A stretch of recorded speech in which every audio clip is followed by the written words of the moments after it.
ہمارے سامنے ہلا کر کے دکھلا دیا ہے کہ یہ کامیابی نہیں ہے، یہ کامیابی کا راستہ نہیں ہے۔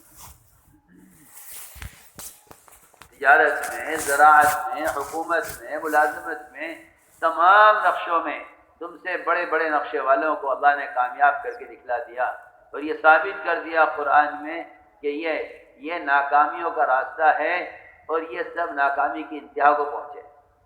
اور یہ ناکامی صرف نہیں بلکہ ابدی ناکامی آخرت میں، کہ اگر اس دنیا میں رہ کر اللہ کو نہ پہچانا اور اس دنیا میں رہ کر آخرت کو نہ بنایا تو ہمیشہ کی ناکامی۔ اس لیے میرے بزرگوں دوستو عزیزو، آدمی اپنے رخ کو صحیح کرے، جو صحیح رخ پر چلتا ہے وہ منزل پر پہنچتا ہے، جس کا رخ غلط ہوتا ہے اس کا ہر قدم اس کو منزل سے دور کرتا رہتا ہے۔ اس لیے اللہ رب العزت نے ہدایت کا وعدہ، جنت کا وعدہ اور آخرت میں کامیابی کا وعدہ اپنے دین پر کیا ہے۔ یہ صاف اعلان کر دیا پوری دنیا کے لیے، دنیا میں ہر انسان کے لیے، نہ صرف تبلیغ والوں کے لیے، نہ صرف مسلمانوں کے لیے، بلکہ اللہ نے عام اعلان کر دیا ہے کہ جو اسلام کے علاوہ کوئی مذہب، اسلام کے علاوہ کوئی دین یا نبی کے طریقے سے ہٹا ہوا کوئی عمل لے کر آئے گا وہ اللہ کے یہاں قبول نہیں ہوگا۔ من یبتغی غیر الاسلام دینا فلن یقبل منہ۔ لوگ یہ سمجھتے ہیں کہ ہم جتنے اسلام پر چل رہے ہیں اتنا ہی قبول ہو جائے گا، نہیں، ایسا نہیں ہے۔ اللہ رب العزت کامل اسلام قبول کریں گے۔ میں رات حدیث آپ کو سنائی تھی کہ جو آدمی ایمان لائے نماز نہ پڑھے اس کا ایمان قبول نہیں ہے اللہ کے یہاں۔ جو ایمان لائے نماز پڑھے روزہ نہ رکھے اس کا ایمان نماز قبول نہیں اللہ کے یہاں۔ جو ایمان لائے نماز پڑھے روزہ رکھے زکوٰۃ نہ دے اس کا ایمان نماز روزہ اللہ کے یہاں قبول نہیں ہے۔ جو ایمان لائے نماز پڑھے روزہ رکھے زکوٰۃ دے حج نہ کرے اس کے بھی یہ سارا ایمان اور یہ فرائض اللہ کے یہاں قبول نہیں ہیں۔ آپ دنیا کی زندگی میں دیکھتے ہیں کوئی آپ کو ناقص مال دے دے، کوئی آپ کسی آپ سے کوئی چیز خریدے اور وہ چیز ریجیکٹ ہو اور اس میں کوئی عیب ہو، آپ فوراً واپس کرتے ہیں، نہیں جی ہمیں نہیں چاہیے۔ لا خوشامد کر لیں آپ کہ لے لو، کہ نہیں لے سکتے، آپ کا مال ہمیں نہیں چاہیے، اس میں عیب ہے، یہ ٹوٹا ہوا ہے، ہم آپ سے چیز خرید رہے ہیں۔ اگر دکان میں رکھا ہوا مال بھی اگر فریش نہیں ہے تو آپ کہتے ہیں نہیں مجھے نہیں چاہیے، میں نہیں لوں گا۔ ہم اللہ کو دھوکہ دیں جزوی دین پر چل کر کہ یہ کر لیا یہ نہیں کیا تو کیا بات ہے؟ وجہ اس کی یہ ہے ہم ناقص اسلام سے اس لیے راضی ہیں کہ ہم اپنے اسلام کو کفر کے مقابلے میں لاتے ہیں، نماز کو فاسق کے مقابلے میں لاتے ہیں، ہم اپنے ایمان کو کافر کے مقابلے میں لاتے ہیں۔ اس لیے جتنا ایمان ہے کافی ہے، جتنی نماز ہے کافی ہے، اور جتنا روزہ ہے کافی ہے، کیونکہ اور لوگ تو یہ بھی نہیں کر رہے، میں یہ تو کر رہا ہوں۔ کسی آدمی کے عمل کے قبول ہونے کے لیے یا کسی مسلمان کے اللہ کے یہاں ایمان کے قبول ہونے کے لیے یہ نہیں ہے کہ وہ اپنے بعد والوں کو، پیچھے والوں کو دیکھے، بلکہ اس کے قبولیت کا سب سے بڑا معیار یہ ہے کہ آگے والوں کو دیکھے۔ اس لیے میں صاف سے بیان کرتا ہوں سب سے کہ مسلمان کے ایمان کا مقابلہ کافر سے نہیں ہے، مسلمان کے ایمان کا مقابلہ صحابہ سے۔ آمنو کما آمن الناس، ایسے ہمارا جیسے ایمان صحابہ ہے۔ مسلمان کے نماز کا مقابلہ فاسق سے نہیں ہے، مسلمان کی نماز کا مقابلہ محمد صلی اللہ علیہ وسلم کی نماز سے ہے۔ صلو کما رأیتمونی اصلی، ہر مسلمان کو حکم ہے کہ وہ نبی کے طریقے کے مطابق نماز ادا کرے۔ اگر اس کی نماز نبی کے طریقے کے مطابق نہیں ہے، حدیث میں آتا ہے نماز اوپر دیکھ کر ماری جائے گی۔ میں یہ بات اس لیے عرض کر رہا ہوں کہ اس زمانے میں لوگ ناقص دین سے راضی ہو گئے، اور یہ دین ناقص کیوں ہے؟ دکان کیوں کامل ہے؟ ہوٹل کیوں صحیح چل رہا ہے؟ مکان کیوں اچھا بن گیا ہے؟ ہر چیز کامل ہو رہی ہے، یہ دنیا کی کسی ناقص چیز پر راضی نہیں ہے۔ کپڑے بہت اچھے بنا لیے، شادی اچھی رچا لی، وجہ اس کی یہ ہے کہ یہ دنیا کی محنت کر رہا ہے، اس لیے اس محنت میں ہر چیز کو کامل بنانا چاہتا ہے۔ دین کی محنت نہیں کر رہا ہے، اس لیے اس کی کوئی پرواہ نہیں کہ نماز میں نبی پر دیکھ کر ماری جا رہی ہے، یہ نماز اللہ کے قبول ہونے کے قابل پڑھی ہے میں نے، اسے کوئی پرواہ نہیں، کیونکہ جس لائن کی محنت نہیں ہوتی اس لائن کا یقین، اس لائن کی خیر، اس لائن کا شر، اس لائن کا نفع، اس لائن کا نقصان انسان جانتا نہیں۔ آپ تاجر سے پوچھیں زمیندارہ کیسے ہوتا ہے، نہیں بتا سکتا۔ آپ زمیندار سے پوچھیں تجارت کیسے ہوتی ہے، نہیں بتا سکتا. آپ ڈاکٹر سے پوچھیں کہ کھیتی باڑی کیسے ہوتی ہے، نہیں بتا سکتا، اس کی لائن نہیں ہے. تو آپ میری بات پر غور کریں. جو مسلمان دنیا کو مقصد بنا کر چل رہے ہیں، انہیں دین کی کیسے خبر ہوگی؟ موٹی سی بات ہے نا. جب تاجر کو نہیں خبر زمیندارہ کیسے ہوتا ہے، زمیندار کو نہیں خبر ڈاکٹری کیسے ہوتی ہے، تو جو آدمی اس لائن میں محنت کرتا ہے وہ اس لائن کی خبر اور اس لائن کا طریقہ جانتا ہے، اس لائن کی منزلیں جانتا ہے، اس لائن کی تکلیفوں سے واقف ہوتا ہے. میں کہنا چاہتا ہوں کہ جب تک مسلمان اپنی محنت کے رخ کو نہیں بدلے گا، دنیا سے آخرت کی طرف، بازاروں سے مسجد کی طرف اور بے دینی سے دین کی طرف اپنا رخ نہیں بدلے گا، اس کو کچھ پتہ نہیں دین کیا ہے، اسلام کیا ہے. یہ تو بیچارہ قومیت کا اسلام لیے بیٹھا ہے، یوں سمجھتا ہے کہ مسلمان ہونا کوئی قوم ہے. اسلام قومیت کا نام نہیں ہے. اسلام قومیت، میں تم سے کہہ دوں اسلام اسلامی ملک کا نام بھی نہیں ہے. اسلام اس دھوکے میں لوگ پڑے ہوئے ہیں. اسلامی ممالک کو اسلام سمجھتے ہیں. میں اللہ کی قسم کھا کر کہہ سکتا ہوں اسلامی ممالک بھی اسلام نہیں ہے. اسلام کیا ہے؟ ہر فرد کا اپنی ذات سے اللہ کے فرائض کو نبی کے طریقے پر پورا کرنا اور ہر مسلمان کا سر سے لے کر پیر تک سنت کے رنگ میں رنگنا. اللہ کی قسم اس کے علاوہ کسی اور چیز کو اسلام کہنا یہ اللہ تعالیٰ کو دھوکہ دینا ہے. سر سے لے کر پیر تک اگر مسلمان سنتوں سے مزین نہیں ہے تو یہ نفاق ہے. اللہ کی قسم نفاق ہے. آپ میری بات کا انکار نہیں کر سکتے. آپ سمجھیں گے بڑی سخت بات ہے. میں کہتا ہوں اس سے سخت بات کہنے کی ضرورت ہے. آپ کے ذہن میں اسلام ایک تصور ہے. آپ مسجد کو دیکھ کے اسلام سمجھتے ہیں، آپ بیت اللہ کو دیکھ کے اسے اسلام سمجھتے ہیں. ایک مسلمان کا معاملے میں، معاشرے میں، اخلاق میں، شکل و صورت میں، سر سے لے کر پیر تک، اپنے لباس، اپنی حیثیت میں، اپنے کاروبار میں، کھانے کمانے خرچ کرنے میں، بیاہ اور شادی میں، ایک مسلمان کا سنت کا متبع ہونا اللہ کی قسم اس کے علاوہ کسی اور چیز کو اسلام نہیں کہتے. وہ تو یہ پتہ چلے گا قیامت میں جب حضور اکرم صلی اللہ علیہ وسلم کہیں گے اے اللہ میری امت میری امت. اللہ فرمائیں گے نہیں، تمہیں نہیں خبر، یہ تمہاری امت نہیں ہے. انہوں نے تمہارے بعد کیا کیا حرکتیں کی ہیں، تمہارے طریقوں کیسے بدلا ہے اور تمہارے حلیے کو کیسے چھوڑا ہے اور تمہاری سنت کو کیسے مٹایا ہے. لا تدری ما احدث بعدک، محمد آپ نہیں جانتے انہوں نے آپ کے دین کو کیسا بدلا ہے بعد میں. کن شکلوں کا نام انہوں نے اسلام رکھا ہے آپ کو نہیں معلوم. یہ آپ کی امتی نہیں ہے. دیکھیے آپ قیامت میں اللہ تعالیٰ صاف فرما دے گا. جو آدمی اتباع سنت پر ہوگا وہ پہچانے گا محمد صلی اللہ علیہ وسلم کو قبر میں بھی. جو اتباع سنت پر ہوگا وہ اسی کو پہچانے گا محمد صلی اللہ علیہ وسلم قیامت میں بھی. اس لیے میرے دوستو، بزرگوں، عزیزو، ہر لائن کی حقیقت اور اس لائن میں کمال اس لائن کی محنت سے حاصل ہوتا ہے. اس لیے ہم عرض کرتے ہیں کہ سب سے پہلا کام یہ ہے اپنی محنت کے رخ کو بدلو. تجارت سے، زراعت سے، سیاست سے، حکومت سے، ان دنیا کے نقشے چلانے سے نہ کبھی ہدایت ملے گی، نہ کبھی ہدایت کسی کو ملی ہے. ہدایت جو ملے گی وہ تو اس طریقے محنت سے ملے گی جو طریقہ محنت محمد صلی اللہ علیہ وسلم کا ہے. میں آپ سے پوچھتا ہوں، آج کل جو ایک جہالت اور ایک حماقت میں لوگ مبتلا ہیں کہ ہدایت جان چاہیے، کیا ضروری ہے کہ ہدایت مسجد سے ملے گی؟ کیا ضروری ہے کہ ہدایت اور علم علماء کی صحبت سے ہی ملے گا؟ کیا ضروری ہے جان چاہیے؟ میں پوچھتا ہوں آپ سے، جوتا گٹھوانا ہو سناری دکان پر، لوہار کی دکان پر، کسی گوشت والے کی دکان پر چلے جاؤ، آپ کے جوتا گٹ جائے گا؟ کاٹ دے گا جوتا کوئی؟ آپ کو جوتا کاٹنے کے لیے موچی کی دکان پر ہی آنا پڑے گا. آپ کے گھر میں وہ سوئی نہیں ہے جو سوئی جوتے کو کاٹتی ہے. سوئی صرف موچی کے پاس ملے گی. کہاں جا رہے ہیں جی جوتا لے کے؟ موچی کے کیوں جا رہے ہیں موچی کے پاس؟ اتنے بڑے آدمی جوتا ٹوٹ گیا ہے. میں تم سے پوچھتا ہوں، تم علاج کے لیے کسی گوشت دکان پہ چلے جاؤ، کہنا اسپتال جاؤ. دنیا کے معمولی کام اپنے ٹھیے کے بغیر نہیں ہوتے تو اللہ کا دین اور ہدایت یہ اللہ کے گھر کے بغیر کیسے حاصل ہو جائے؟ سوچو تو صحیح.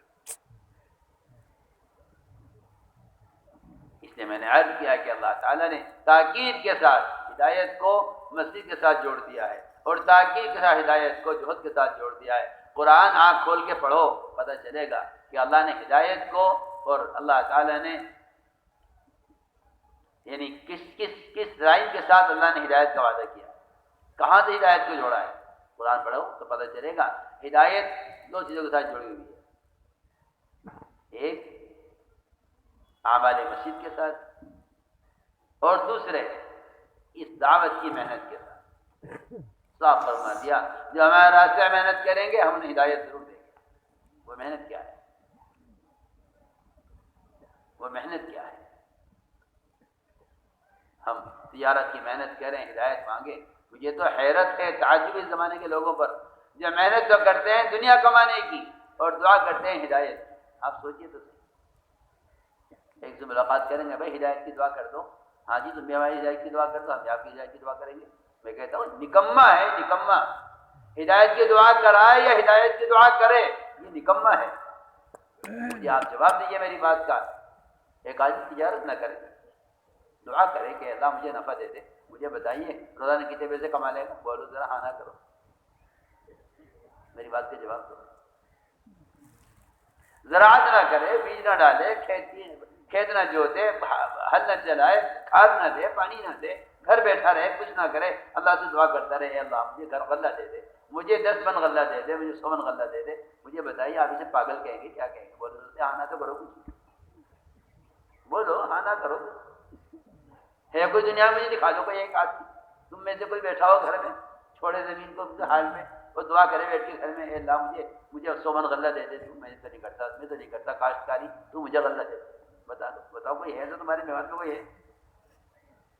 پھر کیوں نہیں میری بات سمجھ میں آتی تمہارے کہ ہدایت دعا سے مل جائے گی؟ محنت کرو تجارت کی، ہدایت دعاؤں سے مل جائے گی۔ محنت کرو زمینداری کی، ہدایت دعا سے ملے گی۔ عجیب بات ہے، جس دنیا سے اللہ کو نفرت ہے، جس کو اللہ نے ہلاک کرنا طے کیا ہے، جو اللہ کی نظر میں مچھر کے پر کی حیثیت نہیں رکھتی ہے، اس کے لیے تو کہتے ہیں میاں صرف دعا سے کام نہیں چلے گا، آپ کو محنت بھی کرنی پڑے گی۔ اور جو دین اللہ کا محبوب ہے، جس پر جنت کا وعدہ ہے، اس کے بارے میں کہتے ہیں محنت کیا کرنی، دعا کرو۔ بس میری بات سمجھ میں آ رہی نہیں آ رہی؟ سوچو، گشت کو کھو گئے تو کیوں؟ نکلنے کو گئے تو کیوں؟ ہاں مجھے بتائیے، کوئی ہے تم میں ایسا کہ صبح گشت کرتا لوگوں سے کہتا بھائی دکان پہ چلے جاؤ، بھائی دکانیں کھول لو، بھائی چلے جاؤ کھیتی پہ چلے جاؤ، دیکھو کھیتی سوکھ جائے گی، بھائی پانی دے دو جا کے؟ کوئی ہے تمہیں جو گشت کرتا ہو اس کی؟ بتاؤ۔ کوئی ایک جماعت کسی گاؤں میں ہو، کسی حلقے میں ہو تمہارے، جو صبح اٹھ کے گشت کرتی ہو، لوگوں کے پاس جا کے انہیں ترغیب دیتی ہو کہ تجارت کر لو، دکانیں کھول لو، کھیتی پہ چلے جاؤ؟ جس کام کو کرنا نہیں ہے اس کے لیے لاکھ ترغیب دیتے رہو، جس کام کو کرنا ہے اس کے لیے کسی ترغیب کی ضرورت نہیں۔ تو میرے دوستو، سب سے بنیادی بات یہ ہے کہ کامیابی کے لیے اور ہدایت کے لیے اللہ رب العزت نے اس امت کو ایک کام دیا ہے۔ جس طرح محمد صلی اللہ علیہ وسلم امت کی ہدایت کے لیے دین لے کر آئے ہیں، ایسے ہی آپ نے امت میں دین کے باقی رکھنے کے لیے اور امت میں دین کے باقی رہنے کے لیے اللہ رب العزت نے ایک طریقہ محنت بھی دیا ہے۔ ایسا نہیں ہے کہ ہر زمانے میں اس زمانے کے اعتبار سے ہدایت ملے گی۔ میں کہتا ہوں اس زمانے کے لوگوں کی عقلیں ماری گئی ہیں، میں خوب جانتا ہوں، خوب سمجھتا ہوں، خوب جانتا ہوں، خوب سمجھتا ہوں۔ اس زمانے میں ایسے مسلمان ملیں گے پڑھے لکھے جو یہ کہیں گے کہ زمانے میں ہر زمانے میں ہدایت اس زمانے کے اعتبار سے ملے گی۔ میں کہتا ہوں کہ یہ نبی کی سنت کے منکر ہیں، اور یہ صحابہ کرام کے طریقے کے منکر ہیں، اور یہ صحابہ کرام کے اقوال کو جانتے نہیں ہیں، جبکہ صحابہ سے بھی اور ائمہ مذاہب سے بھی یہ بات ثابت ہے۔ وہ فرماتے تھے کہ اس امت کے بعد والے سدھر نہیں سکتے، امت کے بعد کی اصلاح ہو نہیں سکتی جب تک امت بعین ہی وہ نہ کرے جو امت کے پہلو نے کیا ہے۔ آپ دیکھیے، آپ نے امت کی تربیت کو صحابہ کی اقتداء کے ساتھ اور امت کی ہدایت کو اپنے اتباع کے ساتھ جوڑ دیا ہے۔ قرآن نے صاف کہہ دیا ان تطیعوہ تہتدوا، ہدایت پر صرف وہ آئے گا جو نبی کا اتباع کرے گا۔ اتباع بھی صرف عبادات میں، ضروریات میں نہیں، بلکہ اس میں بھی اتباع کرنا لازم ہے کہ آپ صلی اللہ علیہ وسلم کا طریقہ دعوت کیا تھا. سوچو تو صحیح، جب نبی کے استنجے کی سنت کا اتباع لازم ہے تو جس کام کی نبی کو بھیجا گیا ہے دعوت اللہ، اس میں اتباع کرنا کتنا لازم ہوگا. آپ نبی وقت غور کریں کیا کیا. لوگ کہتے ہیں کہ میاں کوئی ضروری نہیں ہے، کوئی لازم طریقہ نہیں ہے. کیسے نہیں؟ کیسے نہیں؟ ہدایت کا کوئی لازمی طریقہ نہیں ہے ہدایت کے حاصل کرنے کا. جس طرح چاہو کرو، علم جس طرح چاہو سیکھو. میں کہتا ہوں کیا کوئی یہ کہہ دے کہ نماز جس طرح چاہو پڑھو؟ کہ نہیں ہو سکتا. نماز ایک ہی طرح پڑھی جائے گی. صلو کما رأیتمونی اصلی، جس طرح محمد صلی اللہ علیہ وسلم اپنی نماز میں امت کے لیے قیامت تک کا واسطے نمونہ ہیں، آپ ضروریات میں، دعوت میں، طریقہ محنت میں بھی امت کے لیے آپ قیامت تک کا واسطے نمونہ ہیں. یہ بات جاننی چاہیے، اس لیے کہ رواج سنت کے مقابلے پر آ گیا ہے. کیا تعلیم و تعلم، کیا ذکر و اذکار، سب، کیا دعوت و تبلیغ، ہر چیز پر رواج غالب آ رہا ہے. کیا کھانا پینا، کیا شادی لباس، ہر چیز پر رواج غالب آ رہا ہے.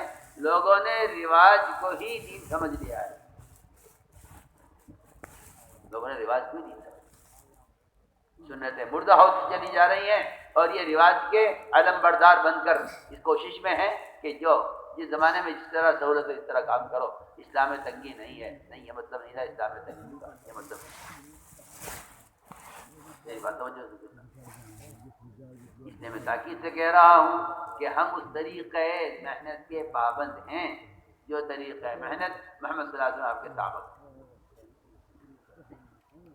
پہلی بات یہ ہے. دوسری بات یہ ہے کہ اس محنت کے ذریعے سب سے پہلے ایمان کی ضرورت ہے، کیونکہ سارے اعمال کا مدار ایمان پر ہے. آدمی ایمان کی قوت سے سچ بولتا ہے، ایمان کی قوت سے صحیح ناپتا ہے، ایمان کی قوت سے اپنی نظر کو آئینہ میں رکھ لیتا ہے، ایمان کی قوت سے سود سے بچتا ہے، ایمان کی قوت سے سارے اخلاق، معاملات، معاشرہ سب ایمان سے درست ہوتا ہے. لیکن ایمان کے بنانے بڑھانے کا فکر ہی نہیں ہے.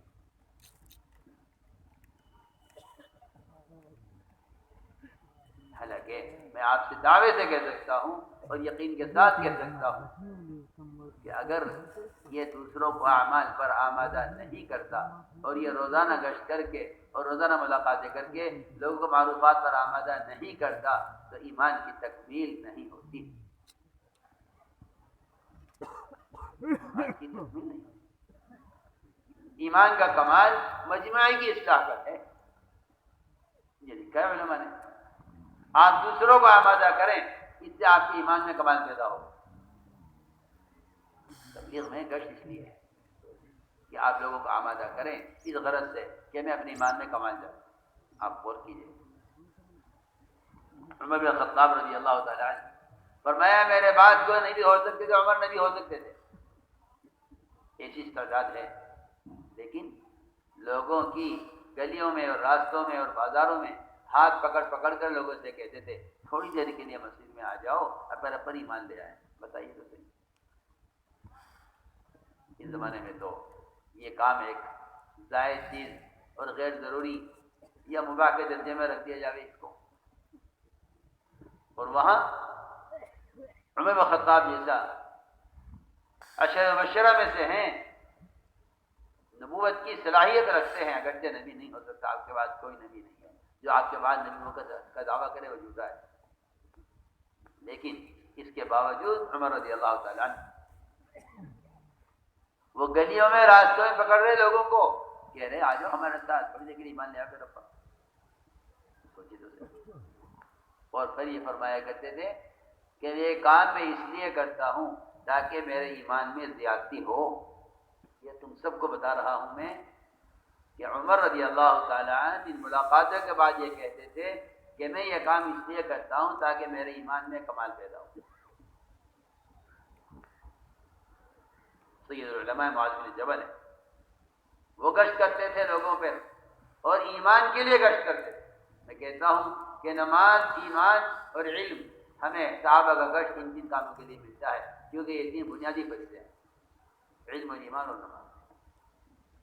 نماز اسلام کا رکن ہے، علم وہ فریضہ ہے جس پر سارے اعمال کا مدار ہے.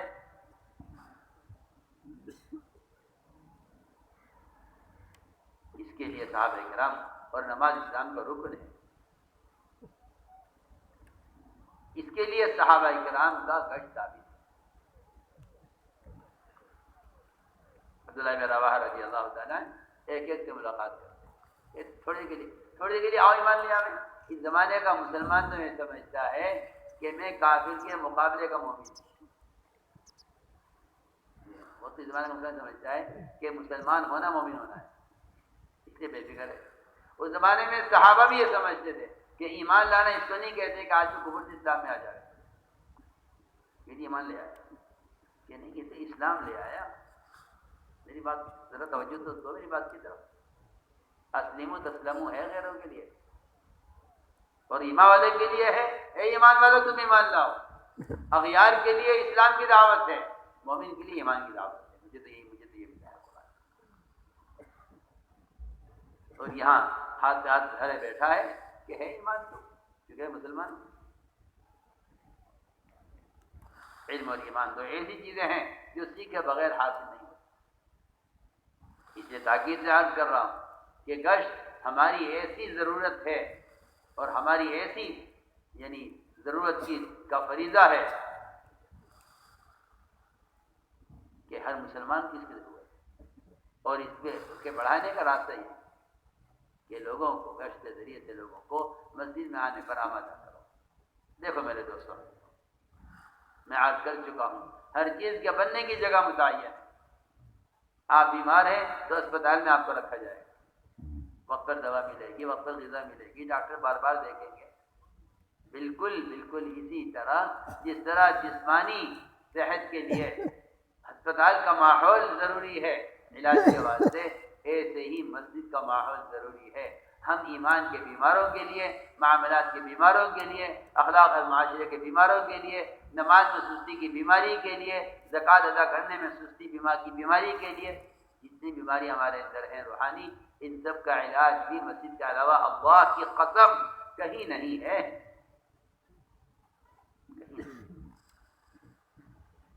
کہیں علاج نہیں. اس طرح ایک بیماری کے لیے اسپتال کا ماحول لازم ہے، اس طرح ہم سب کے لیے مسجد کا ماحول صحت کے لیے لازم ہے. آپ دیکھیے بیمار آتے تھے آپ کے پاس، اسلام تو قبول کریں گے، نماز نہیں پڑھیں گے، زکوٰۃ نہیں دیں گے، روزہ نہیں رکھیں گے، دین کی محنت نہیں کریں گے، جہاد نہیں کریں گے. ان سارے فرائض سے انکار. جیسا مسلمان اس زمانے کا مسلمان ہے کہ وہ نماز کے بغیر بھی مسلمان، روزے کے بغیر بھی مسلمان، ایسا اسلام وقت ثقیف چاہتا تھا کہ ہمیں ایسا اسلام چاہتے ہیں ہم کہ فرائض تو ادا نہیں کریں گے، ہم مسلمان ہو جاتے ہیں، کلمہ پڑھنے کے. آپ نے کیا فرمایا؟ آپ نے فرمایا انہیں مسجد میں رکھو. ارے سنو تو صحیح، انکار کرنے والوں سنو تو صحیح. فرمایا مسجد میں رکھو. یہ نہیں فرمایا 5 منٹ تعلیم میں بیٹھ جایا کرو، تم تاجر ہو، تجارت کرو، آ جایا کرو نماز کے لیے. نہیں، یہ نہیں فرمایا.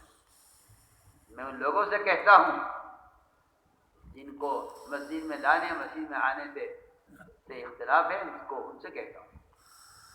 یہ نہیں فرمایا کہ انہیں کہیں ٹھہرا دو اور یہ 5 وقت نماز کے لیے مسجد میں آیا کریں. نہیں ہے روایت. فرمایا ان کے لیے خیمہ لگاؤ مسجد میں اور یہ مسجد میں ہی رہیں. کیوں؟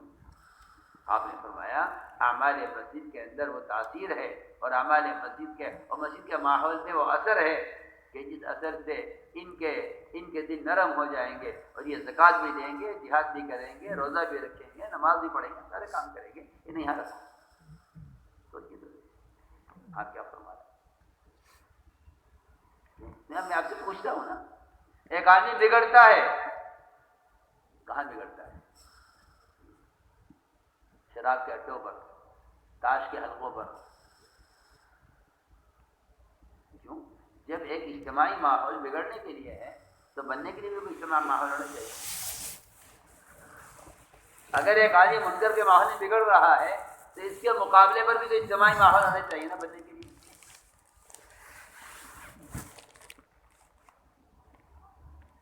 چنانچہ حضور اکرم صلی اللہ علیہ وسلم کا طریقہ یہی ہے کہ آپ صلی اللہ علیہ وسلم نے نئے آنے والوں کو مسجد کے ماحول میں رکھا. جو عورتیں چوری ہو گئی مسجد کے سوزن سے باندھ دیا. سمامہ آئے فرمایا مسجد میں باندھ دو. کیوں؟ کیا سزا کے لیے باندھا تھا؟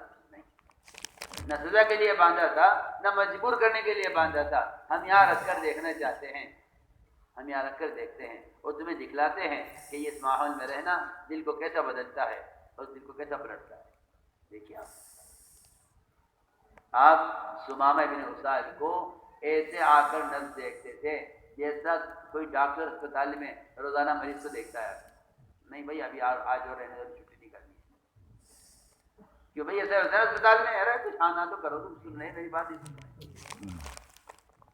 سمامہ بن اسال کو مسجد میں رکھا.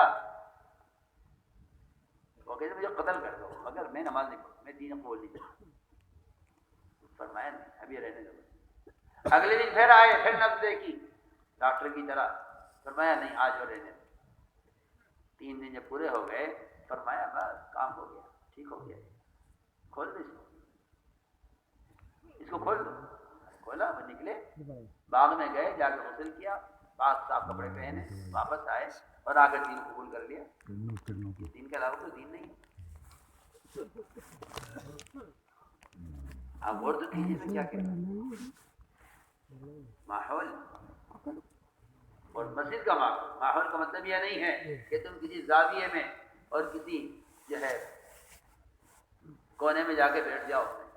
میں کہتا ہوں اللہ کی قسم کھا کر کہ تربیت, ہدایت اور اللہ کے تعلق کے پیدا ہونے کا اور دلوں کی ظلمتوں, دلوں کی زیدوں کے ختم ہونے کا, جن دلوں پر مہریں لگی ہوئی ہوں کفر کی, ایسی مہروں کو توڑنے کا اگر کسی جگہ ہے تو تو فیع ابن عمر دوسی رضی اللہ عنہ کانوں میں روٹ ہوتے ہوئے تھے کہ مجھے کی بات سننی نہیں. خوف بھی تھا, ڈر بھی تھا آپ کی بات. کہتے میں نے اچھی طرح اپنے کانوں میں روئی ٹھوس لی تاکہ میرے کان میں بات نہ پڑے, اور کان بند کر کے میں مسجد میں داخل ہوا. جیسے ہی میں نے پیر رکھا مسجد میں, اندر سے میرے دل نے کہا تو فیع بات سننی چاہیے, تو پڑھا لکھا آدمی ہے, اچھے برے کلام سے واقف ہے, ان کی بات سننے سے کس طرح ہوتا ہے. یہ بات سننی چاہیے.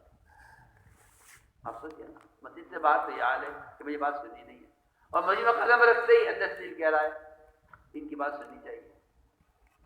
فرماتے ہیں میں نے کوئی روئی نکالی کان سے اور میں نے آپ کی بات سنی اور اسلام نے قبول کیا, اور میں نے کہا کہ میں اپنی قوم کو جا کر دعوت. میرے بزرگوں عزیزوں, میں تمہیں وہ مثالیں دے رہا ہوں کہ اللہ کی قسم, پھر اللہ کی قسم, کوئی گنجائش نہیں ہے. قرآن حدیث کو اگر آپ کھول کے پڑھو تو کوئی گنجائش نہیں ہے کہنے کی کہ ہدایت کہیں سے بھی مل جائے گی. ہدایت سے ملنے کی جگہ صرف مسجد ہے, صرف مسجد. ہمارے گشت کا موضوع ہے یہ کہ لوگوں کو منکرات کے ماحول سے, کفر شرک کے ماحول سے, ظلمتوں کے گناہوں کے ماحول سے اور منکرات کے ماحول سے ایسے نکال کر لاؤ جیسے کہیں سیلاب آ جائے اور لوگوں کو پانی سے بچا کر خشکی میں لایا جا رہا ہو, یا کہیں آگ لگ جائے لوگوں کو بھڑکتی آگ سے بچا کر باہر نکالا جا رہا ہو. میں کہتا ہوں کہ اگر تمہیں ایک نماز چھوڑنے پر ایک خود جہنم میں جلنے کا یقین ہو جائے تو تمہارے گشت اس طرح ہوں جیسا کہیں آگ لگ جائے اور وہاں لوگوں کو بچا کر نکالا جا رہا ہو. اس کیفیت پر تمہارے گشت آ جائیں اگر تم اس کا یقین ہو دل سے کہ ایک وقت کی نماز چھوڑنے والا ایک خود جہنم میں جلے گا. تم تو گشت اس نیت سے, اس یقین سے کیا کرو کہ ہم لوگوں کو جہنم سے بچانے کے لیے گشت کر رہے ہیں. ابھی تم کیا بتاؤں میں, ابھی تو آپ لوگ اس کام کو ایک تنظیم کی نظر سے دیکھتے ہیں, ورنہ گشت مالیہ کا ملفوظ ہے. گشت ریڑھ کی ہڈی کی طرح ہے. گشت کیا ہے, پڑھے ملفوظات مالیہ صاحب کی. گشت کیسا ہے, ریڑھ کی ہڈی کی طرح. کیا ریڑھ کی ہڈی, کیوں کہا ریڑھ کی ہڈی؟ آپ جانتے ہیں بڑے سے بڑا پہلوان اور بڑے سے بڑا طاقتور آدمی ہو, ریڑھ کی ہڈی کا ایک مہرا سرک جائے, ریڑھ کی ہڈی کی ایک مہرا سرک جائے, ایک جوڑ ہل جائے بتائیے کیا حال ہوتا ہے؟ نہ پیشاب کر سکتا اٹھ کر، نہ پخانہ کر سکتا، بستر پر پڑا رہے گا۔ پیشاب پخانہ بستر پر کرتے ہیں وہ لوگ جن کی ریڑھ کی ہڈی میں فرق آ جاتا ہے، ان کا نہ پیر اٹھتا ہے، نہ ہاتھ اٹھتا ہے، نہ سر اٹھتا ہے، کچھ نہیں، حرکت ہی نہیں کر سکتے۔ آپ جانتے ہیں جتنے اعضاء ہیں ان سب اعضاء کی حرکت صرف ریڑھ کی ہڈی کے صحیح ہونے پر موقوف ہے۔ میں تم سے صاف کہہ رہا ہوں کہ جتنے دین کے شعبے ہیں ان سارے شعبوں کی حیات اور ان سارے شعبوں کی نقل و حرکت اور ان سارے شعبوں کی آبادی وہ اس گشت پر موقوف ہے کہ تم علم کے لیے تیار کرو گے، مدارس میں جائے گا، علماء کی خدمت میں جائے گا، تم گشت پہ ترغیب دو گے نماز کے لیے آئے گا۔ یہ جتنے بھی اسلام کے شعبے ہیں یہ سارے شعبے اس گشت سے آباد کرنے مقصود ہیں۔ ہم کہیں کے لیے گشت کرتے ہیں؟ ہم مدارس کو طلبہ دینے کے لیے گشت کرتے ہیں، ہم علماء اور اہل حق کو امت کی تربیت کے لیے ان عوام کو گشت ذہن کی طرف متوجہ کرنے کے لیے گشت کرتے ہیں۔ ہم گشت اعمال مسجد کے لیے کرتے ہیں جن اعمال مسجد پر حضور اکرم نے صاف فرما دیا کہ ان سے زیادہ دلوں کو نرم کرنے کا اور کوئی ذریعہ نہیں ہے۔ ہم ان اعمال مسجد پر لوگوں کو جمع کرنے کے لیے گشت کرتے ہیں۔ تو میں نے عرض کیا کہ سب سے پہلا گشت صحابہ کا یہ کہ ایمان کے لیے گشت کرنے ایمان والوں پر، صحابہ گشت ایمان والوں پر، پھر یہ گشت کر کے لوگوں کو مسجد میں لائیں، یہاں اللہ کی بڑائی، اس کی وحدانیت، اللہ کی صفات، اللہ کا تعارف، ہر ایک کا تعارف اس کے گھر میں ہوتا ہے۔ آپ وزیر کے گھر میں جائیے، وزیر کا تاثر پیدا ہوگا، آپ فقیر کے گھر میں جائیے، فقیر کا تاثر پیدا ہوگا، کسی فقیر کے جھوپڑے میں جائیں گے اس کے فقر کا تاثر دل میں پیدا ہوگا، کسی وزیر کی کوٹھی میں جاؤ گے اس کی وزارت کا تاثر دل میں پیدا ہوگا، صدر سے بادشاہ سے ملو گے اس کا تاثر دل میں پیدا ہوگا۔ پھر مسجد میں آ کر اللہ کی بڑائی سننے سے اللہ کی بڑائی کا تاثر کیوں نہیں پیدا ہوتا؟ اور اس لیے نہیں پیدا ہوتا کہ ساری دنیا کے چھوٹوں کی بڑائی لوگ سنتے پھر رہے ہیں، لیکن اللہ کے گھر میں آ کر اللہ کی بڑائی کو سننے کا مزاج نہیں ہے۔ اس لیے دماغوں میں یہ بیٹھا ہوا ہے امریکہ بہت بڑا ہے، یورپ بہت بڑا ہے، اسرائیل بہت طاقتور ہے، یہ ساری باطل طاقتوں کی جو ہے کا تعصب دلوں میں بیٹھا ہوا ہے، صرف اس لیے کہ بیٹھ کے باتیں کرتے ہیں، اخبار پڑھتے ہیں اور ملکوں کی بڑائی بیان کرتے ہیں۔ حالانکہ حضور اکرم صلی اللہ علیہ وسلم کی آمد ہوئی تو یہ سارے نقشے آپ کی آمد پر ٹوٹ گئے۔ آپ کی آمد کو اس آگ کے بجھنے سے معلوم ہو گیا کہ جو آگ کبھی نہیں بجھی وہ آگ کی آمد پر بجھی۔ کیوں؟ بتایا گیا کہ دین حق آ گیا۔ آپ صلی اللہ علیہ وسلم ایک ایک شکل کی طرف اشارہ کرتے تھے، ہر شکل آپ کے اشارے سے گرتی تھی۔ جتنی شکلوں سے بیت اللہ بھرا ہوا تھا ہر شکل کی اشارہ کرتے تھے وہ نیچے گرتی۔ آج آپ کا ہی امتی ان شکلوں کو دوبارہ قائم کرنے کی کوشش میں ہے ان کے تذکروں سے، اور اللہ کے تذکرے مسجد میں ختم ہو گئے۔ اس کا مطلب یہ ہے کہ اللہ کے غیر کی بڑائی کے تذکروں سے اللہ کے غیر کی بڑائی قائم کرنا چاہتے ہیں، اور جو جس کی بڑائی قائم کرے گا وہ اس کا پابند اور اس کا پابند ہو کر چلے گا، اس کو معبود بنا کر چلے گا۔ یہ پکی بات ہے۔ اس لیے کہتے ہیں کہ خود بھی مسجد میں آؤ، دوسروں کو دعوت دے کر مسجد کے ماحول میں لاؤ۔ ہمارے گشت کا مقصد ہی یہی ہے کہ آؤ اس بڑے کے گھر میں جس کی بڑائی دل میں اتر جائے، تب دنیا میں کوئی بڑا نظر نہیں آتا۔ یہ ہے گشت کا موضوع، اللہ تعالیٰ کی توحید اور نبی کی رسالت پر امت کو جمع کرنے کے لیے گشت کیا جاتا ہے۔ اس طرح میرے بزرگوں دوستوں عزیزوں، میں نے پہلی بات عرض کی ہے کہ ایمان بنے گا کیسے؟ یہ فرض تو ہے، یہ فرض تو ہے۔ میں پھر تم سے کہتا ہوں، قسم کھا کر کہہ سکتا ہوں، آپ نماز پڑھیں، ذکر کریں، تلاوت کریں، تہجد پڑھیں، آپ جھوٹ نہ بولیں، آپ سود نہ کھائیں، آپ غبن نہ کریں، آپ تجارت شریعت کے مطابق کریں، آپ سارے کام نیک کر لیں۔ علماء نے پھر بھی یہ لکھا ہے کہ جب تک دوسروں کو دعوت نہیں دے گا ایمان میں کمال پیدا نہیں۔ سارے اعمال خیر کرتے ہیں لیکن دوسروں کو معروف پر آمادہ نہیں کرتے۔ ایمان کی تکمیل دوسروں کا اعمال پر آمادہ کرنے میں۔ اس طرح ہمیں روزانہ، دیکھو تو صحیح، تم دکان کے لیے وقت نکال رہے 8 گھنٹے، 10 گھنٹے، 12 گھنٹے، 15 گھنٹے بیٹھے دکان پر۔ نہ فرماتے تھے اتنا ہی وقت اگر مسجد کو نہیں دے گا تو دکان کا یقین غالب آئے گا، عمل کا وقت مغلوب رہے گا، عمل کا یقین مغلوب رہے گا۔ اور یہی وجہ ہے یہ تاجر نماز کو اس لیے ضائع کرے گا کہ اس نے دوسروں کو نماز پر آمادہ نہیں کیا، اس کا ایمان اب اس قابل نہیں رہا ہے کہ یہ اس کو دکان چھڑوا کر نماز کے لیے لے آتا، اس کا ایمان اس قابل نہیں رہا، کیونکہ اسے دکان سے پلنے کا یقین ہے، دکان سے پلنے کا یقین نماز کو ضائع کرا ہے، دکان سے پلنے کا یقین نماز کو ضائع کرا ہے، ملازمت سے پلنے کا یقین نماز کو ضائع کرائے گا کہ جی ادھر نماز آ گئی ادھر دکان آ گئی میں کیا کروں، کہ ہاں اگر پلنے کا یقین نماز سے ہے تو دکان چھوڑے گا، اگر دکان سے پلنے کا یقین ہے تو نماز چھوڑے گا، اور جو نماز چھوڑ دے گا اس کا اسلام میں کوئی حصہ نہیں ہے۔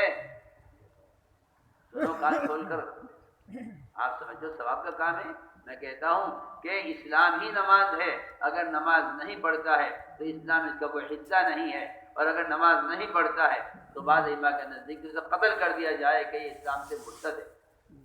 تو صحیح اسلام سے مرتد ہے اگر نماز نہیں پڑھتا، اگر نماز نہیں پڑھتا اسلام سے مرتد ہے، ائمہ کے نزدیک تو اسے قتل کر دیا جائے۔ امام حنیفہ کہتے ہیں کہ اس کو عمر قید کر دیا جائے، عمر قید، سوچو تو صحیح، نماز چھوڑنے والے کے لیے،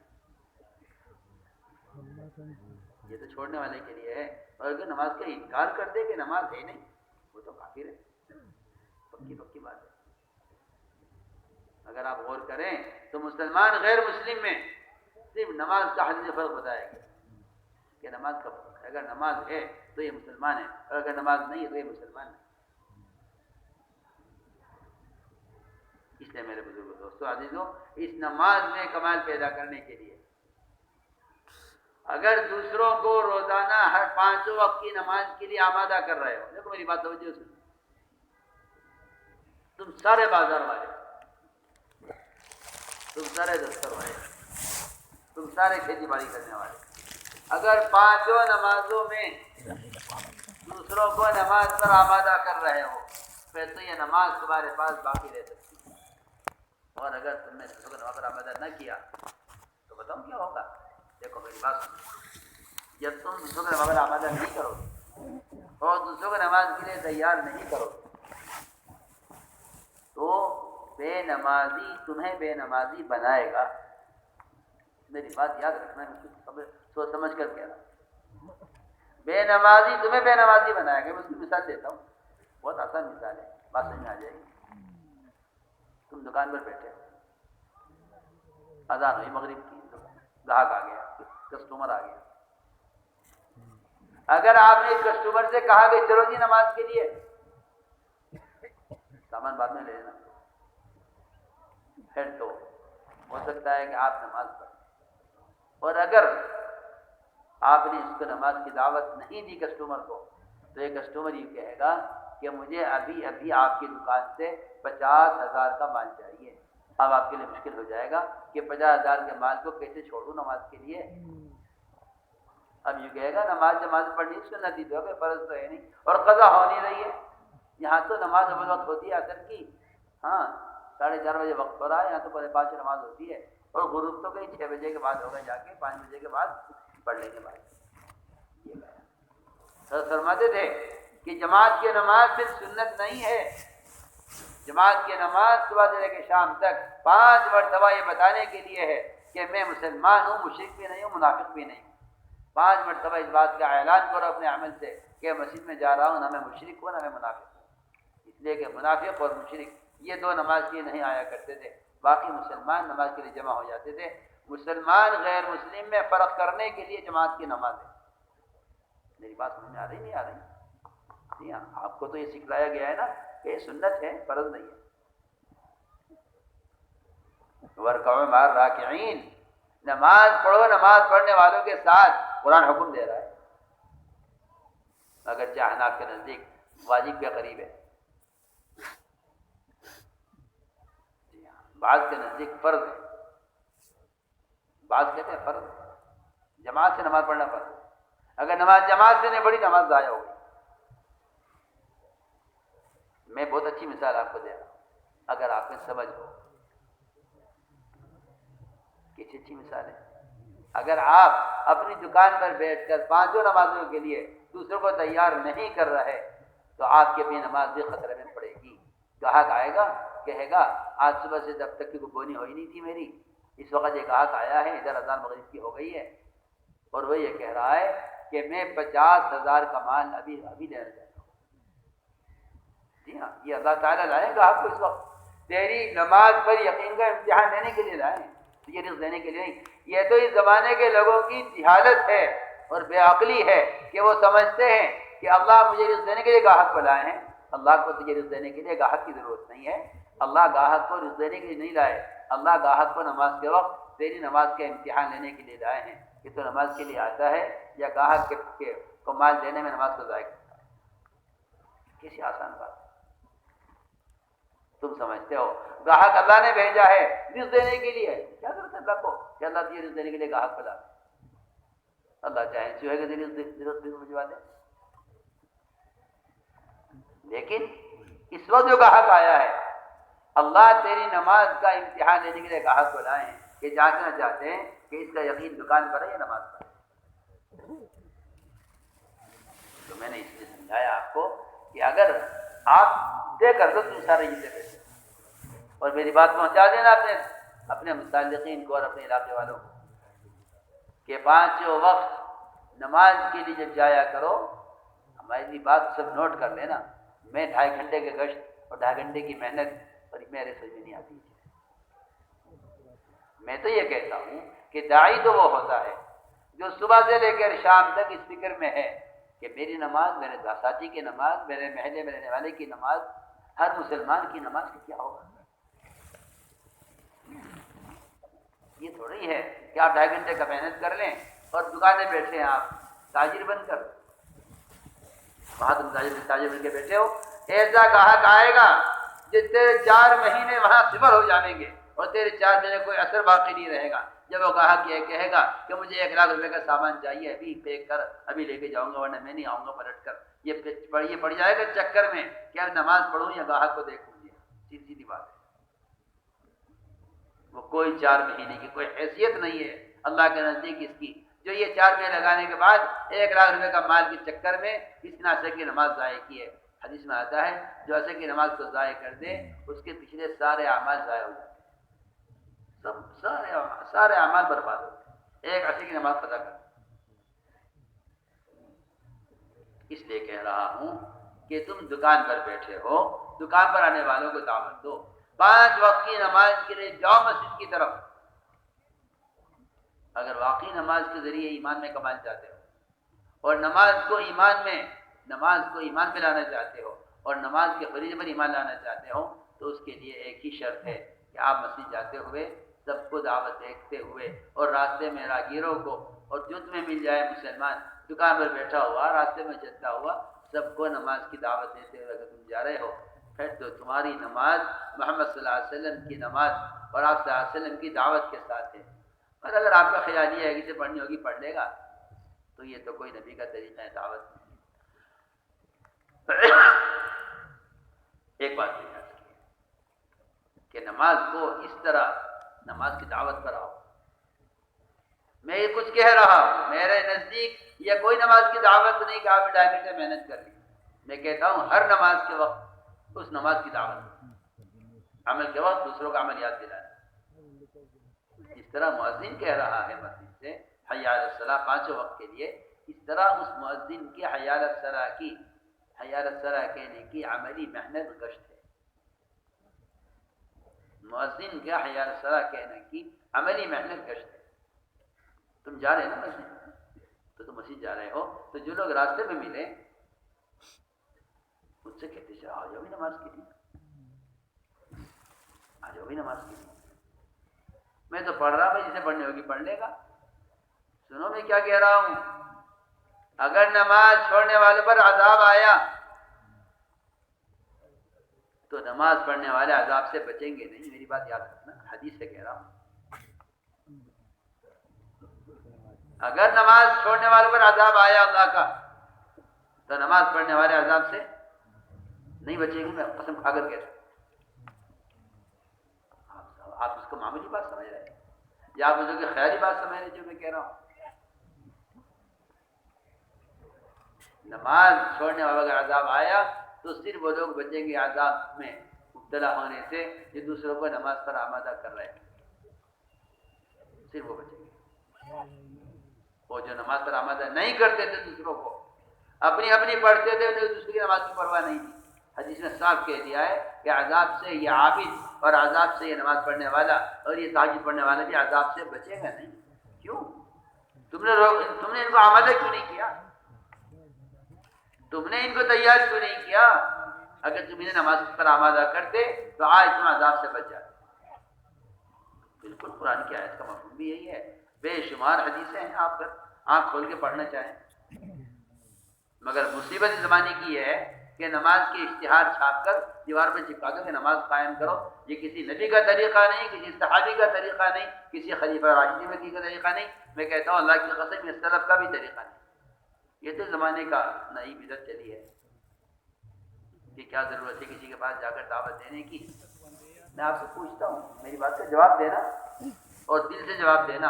ایک سوال میں آپ سے کرتا ہوں، سب سے جتنے بیٹھے ہو، کوئی آدمی کنویں میں گر جائے، گڑھے میں گر جائے،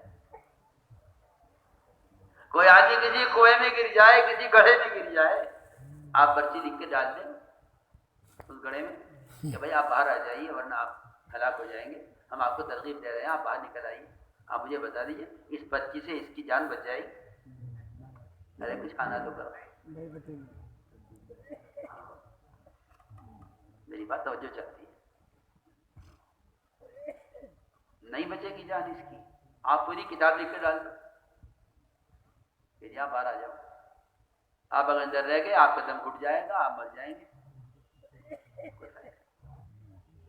میں اللہ کی قسم کھا کر کہتا ہوں، امت منکرات میں اور امت گناہوں میں ایسے گڑھوں کے اندر پڑی ہوئی ہے کہ آپ کا لکھ کے بھیج دینا اور آپ کی نشر و اشاعت یہ کسی کام کی نہیں ہے۔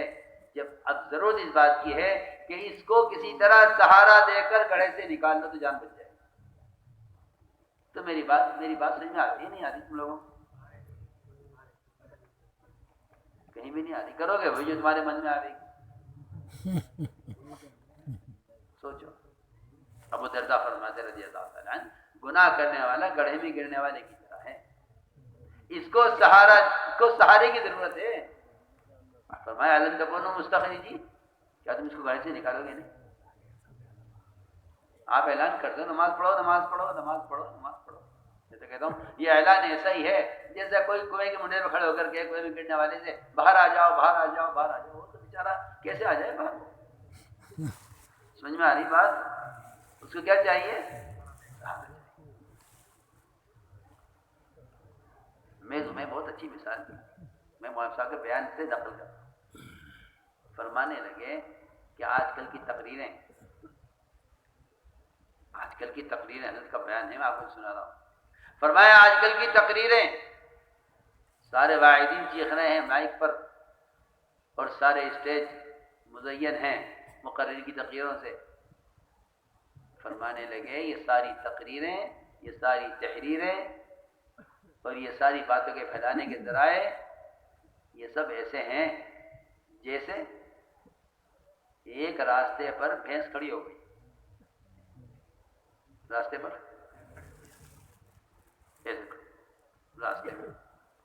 راستہ روک، ادھر کی گاڑی بھی ہارن دے رہی، ادھر گاڑی بھی ہارن دے رہی، ٹرک کھڑے بڑے تیز ان کا ہارن، وہ چیخیں مار رہے ہیں، سب شور مچا رہے ہیں، بھینس کو کچھ پتا نہیں، وہ کھڑی بنا رہا چیختے رہو۔